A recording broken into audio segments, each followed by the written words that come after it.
So ito siya. So meron siyang ferrous, non-ferrous, tapos sensitivity. Makikita mo dito mga buddy kung saan yung ano niya, madidetect niya. So check natin, punta natin dun, punta na tayo dun sa may site mga buddy, at para makita natin kung ano yung susubukan natin ito mga buddy. So check tayo dun, baka may mga maswertehan tayo kasi marami daw dito mga buddy, mga ano, nakikitang mga metal. So titignan natin kung ano yung makikita natin dun ng mga metal na pwede nating ma-detect. So alright, so ito yung gamit natin ngayon.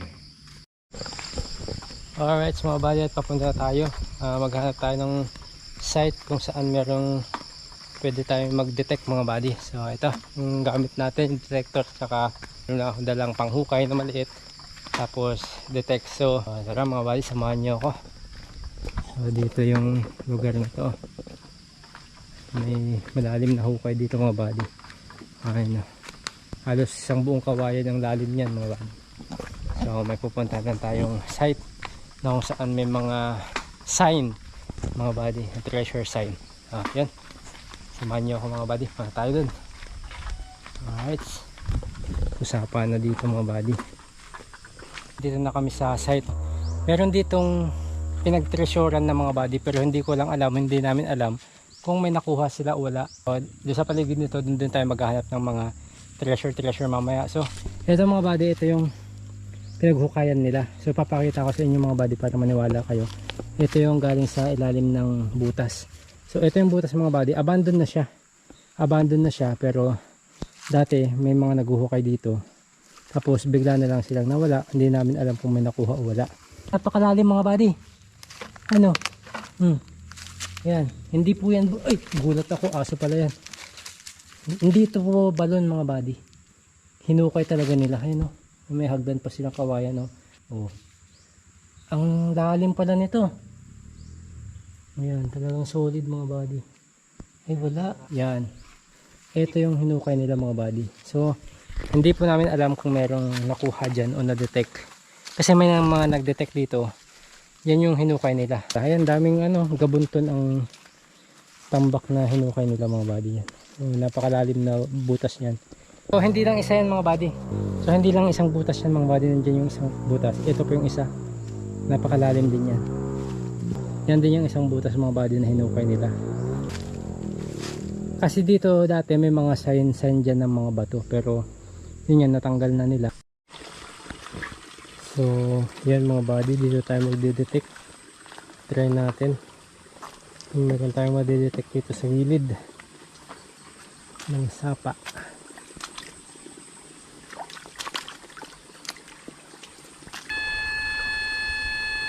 Yun, ito banda malakas. So makita natin malakas.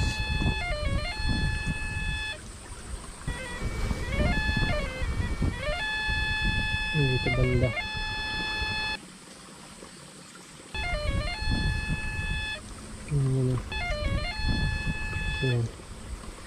Pagmaya natin, gamitan natin ng pointer. Alright, so ayan,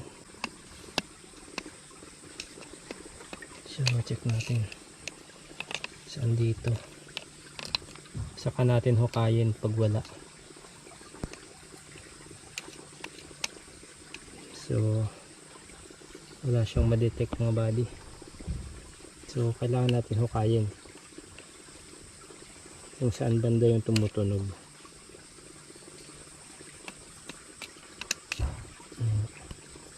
Yan, so gamitan natin ng scanner kung saan banda yung tumutunog. Sumabit pa. So makikita natin mga buddy, dito banda talaga yung malakas yung tunog. Dito banda. So patayin lang natin ng konti.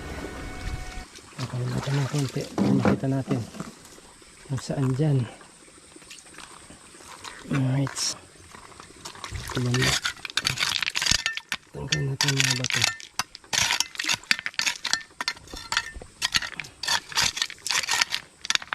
Dito mo yung malakas mga body. Unti-untiin lang natin para point out natin kung saan banda. Ano kaya ito? Mahirap mag-treasure mga body ng ganito. Maliit na hukay lang ang gamit ko. Pero sa tingin ko hindi yan masyadong mataas. Malalim. I mean, kasi malakas na yung tunog eh. Ayan. So dito yan siya banda. So gamitan natin siya ng pointer mga body para point out natin kung nasaan, kasi mahirap mag ano. Ayan. So itong mga body gumagana talaga to, ano, tapatan sa bakal. Ayan, bakal yan. So pag sa mga bato hindi yan tutunog. Ayan, pero pag sa bakal, mga metal, mahina lang yung tunog mga body kasi nasira yung speaker, pero hindi nyo siguro. Ayan. So yan, natatapat sa ano. So layo muna natin itong pala natin para ma-detect natin kung saan. Ayan, naka-open na siya.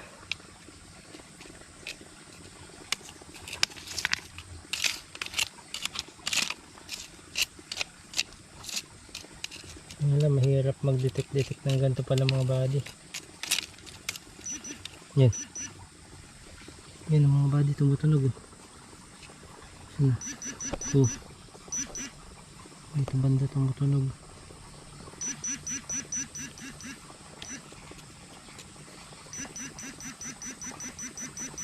Ito.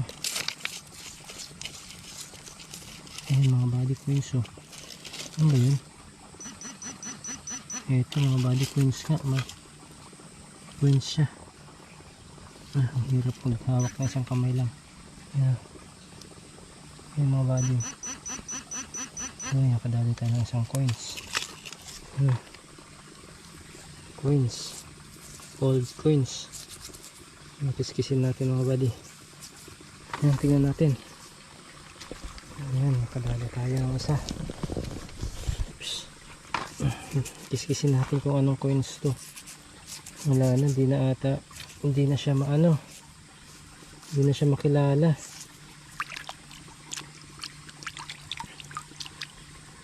Kiskisin natin mga body para matanggal yung dumi.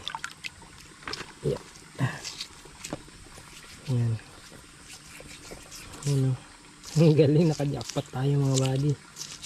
Kiskisin lang natin ng putik para yun na. Para matanggal yung ano, para mabasa natin. Lumang luma na siya. Anong year pa to eh. Laglag. Pambihira. Yun na. Namagamis na. Tignan natin mga body. Sobrang luma na to. So lumang luma na siya, kaso lumang luma na siya. United States of America, 1944 din mga body. Ayan o. Hindi ko kita kung blur sa inyo mga body. Ayan, makikita nyo siya 19, hindi ko maano. Ayan mga body, 1944. Blur siya masyado mga body, hindi ko alam kung kita nyo, pero pipicturean ko na lang ito mga body para makita nyo ng maayos. 1944 coins siya. Ayan, may nakaupong parang babae. Ayan o. Oh. Tapos ito parang nakalagay United States of America 1944. Ano to? Wow, hindi ko na mabasa mga body, pero para siyang may nakaupong lalaki. Ayan. So yan, dito natin nakuha. Yan, may isa na tayo mga body. So mamaya mga body, pipicturean ko to sa inyo para makita nyo ng maayos. 1944 siya. So tuloy pa natin. Lagyan mo na sa bulsa natin yan. So, tignan natin kung may madidetect pa tayo. Ayan, nakajackpot tayo ng isa. Dito banda, mababaw lang siya. Tama yung sinabi sa akin dito sa site, marami dito madidetect na kahit mga bato daw meron pa rin mga body. Kahit mga bato daw tumutunog. Ayan, dito banda. Ayan o, ang lakas ng tunog. Check ulit natin.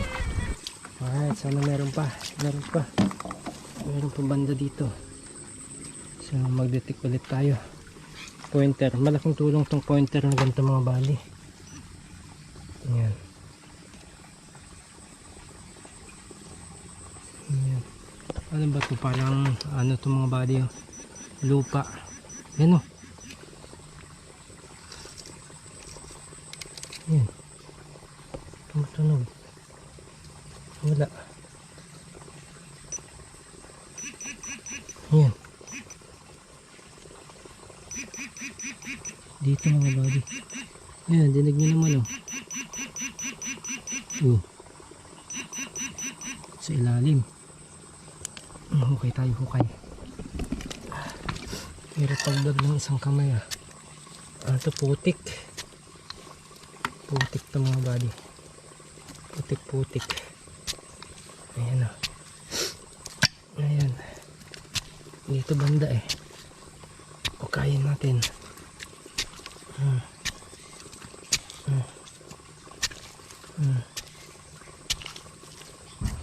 Kaso mahirap to kasi kung saan dito sa putik yung tumunog. Ang bihira. Tingnan natin, buti may pointer tayo. Mahirap to. Dito. Ayan, dinig ng mga body, ano, tumutunog siya. So dito banda.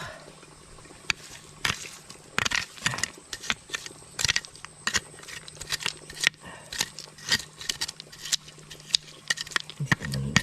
Hapain natin.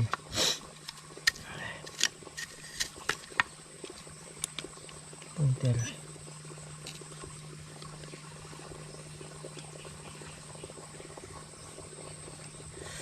Sana dito talaga mga body oh.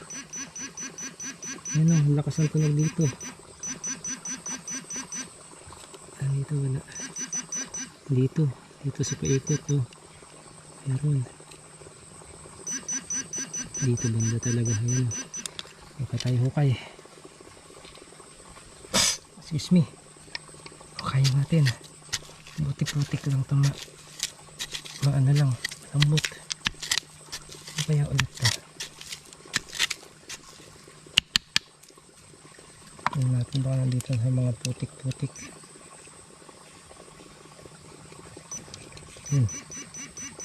Yun.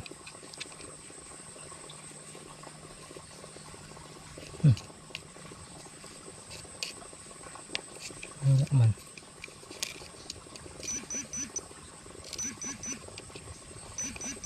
Bato man. Tumutunog bato. Hindi kaya to. Nadidetect niya yung pala natin. Oo nga, yung pala nga. Hindi dito kanina eh. Check natin. Wala. Oh, meron pa rin. Ayan mga body, yung lakas oh. Dito talaga. Andyan talaga banda. Dito eh.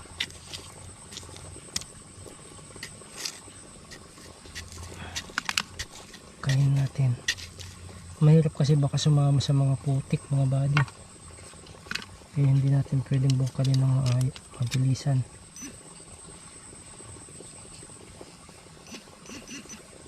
Ayun dito. Ayun siya mga body, tumutunog eh.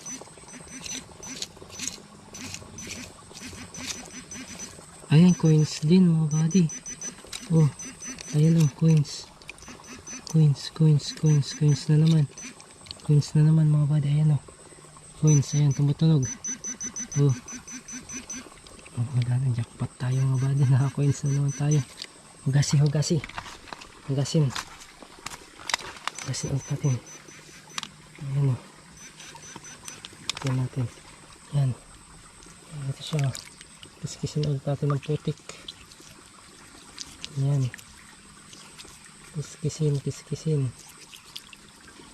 Para makita yung coins na naman mga buddy. Yan. Malinis na. Oh. Ganun din. Parang ganun din mga buddy kanina. Yan. Ano kung makita nyo. Tanso o parang ano to, silver na tanso. United States of America. 1944 din mga buddy. Oh. Hindi ko alam kung makikita nyo dyan. May 1944 din. Hey, tayo. Lalapag ko dito. Papakita ko yung isang nakuha ko mga buddy. Dito sa bulsa ko. Yung maliit. Ito. Oh, para silang 1944. Ayan. Parehas na 1944 mga buddy. Ito. Pero magkaiba ng laki. Oh, ito yung isang malaki. Ito yung isang maliit. Ito mga buddy ay 1944. Parehas sila ng ayan, parehas sila ng ano ng sign. Ayan oh. Agila, may agila sa taas. Tapos sa kabila niya meron siyang ayan, parehas silang nakaupong babae. Ayan, nakaupo. Ayan, lalaki ata to, nakaupo. Ayan o, 1944. Magkaiba to mga buddy ha. Hindi to yung isa kanina na 1944 din. Magkapareha silang 1944 pero magkaiba ang laki. Ayan mga buddy o, para malinaw. Picturean ko. Ayan, hindi ko alam kung nakikita nyo mga buddy. Yung hearing niya kasi picturean ko na lang to para malinaw na makita nyo na parehas silang 1944 mga buddy pero magkaiba ang laki. Alright, paki-comment dyan mga buddy kung alam nyo kung meron ba tong ano, meron pa ba tong value. So nahukay natin dito sa gilid ng sapa. Maano lang siya, mababaw lang siya. So wala namang pupunta ditong mga tao mga buddy at ano to, liblib na lugar. Ayan siya, may coins siya mga buddy. 1944 coins, old coins. So naka-jackpot tayo mga buddy. Paki-comment dyan sa baba mga buddy kung ano nga to, kung may value to mga buddy. May nakuha ulit ako ng 1944 na coins pero magkaiba naman ang laki. 1944 na dalawa, magkaiba ang laki pero parehas ang year. Parehas din ang mga sign pero magkaiba ang laki mga buddy. So paki-comment dyan sa baba mga buddy kung ano to at kung may value ba to mga buddy. So naka-jackpot tayo ng dalawang coins ngayon. So yan, i-detect ulit natin. Lagyan natin sa bulsa natin mga buddy kung meron pang tutunog. Kasi kanina napakalakas. Ayan ang lakas. Ang lakas ng tunog pero ito sa pala natin yan. Kasi may metal. So tanggalin natin, dito tayo. Dito natin nakuha yung dalawang 1944 coins na magkatabi, halos magkatabi. Wala na mga buddy. Di ba? Wala nang tunog. So yun lang talaga na jackpotan natin na nandito siya sa ibabaw, mababaw. So malapad pa to na ano mga buddy, malapad pa to na sapa. So babaybayin ko yun sa mga susunod na araw. At magdadala tayo ng extra battery. Isa lang kasi yung battery natin. Hindi tayo makapag-video ng mahaba. Ayan, wala na. So pangalawang jackpot coins ko na to mga buddy. Pero hindi naman siya jackpot kasi hindi ko naman alam kasi mga buddy kung may value pa to. So dalawang coins na to, na dalawang treasure hunt ko na nakakuha ako ng coins dun sa dagat, malapit sa dagat, tsaka dito sa taas naman sa may sapa. Babaybayin natin tong sapang to hanggang dun. Malayo pa to mga buddy. Titignan natin sa gilid-gilid. So hindi, wala akong idea mga buddy kung saan yan, saan ang mga treasure. Ito ay sinusubukan ko lang at nagkakataon na nakakakuha tayo. So muli, ito yung nakuha natin mga buddy, dalawang coins 1944. Mamaya papakita ko sa inyo sa taas, pipicturean ko ng mas malinaw para makita nyo mga buddy. At yung mga kaibigan natin na coin collector o mga ka-TH natin na may idea, paki-comment naman po sa baba kung meron pang value tong mga to. Ayan. Again, ito ay ano ko mga buddy, kumbaga remembrance ko itong mga to. Na hanggang sa muli mga buddy, maraming salamat at mag-iingat po kayo palagi. Samahan niyo ako sa mga susunod nating treasure hunting mga buddy. Sana makajackpot pa tayo. Maraming salamat po. Bye-bye.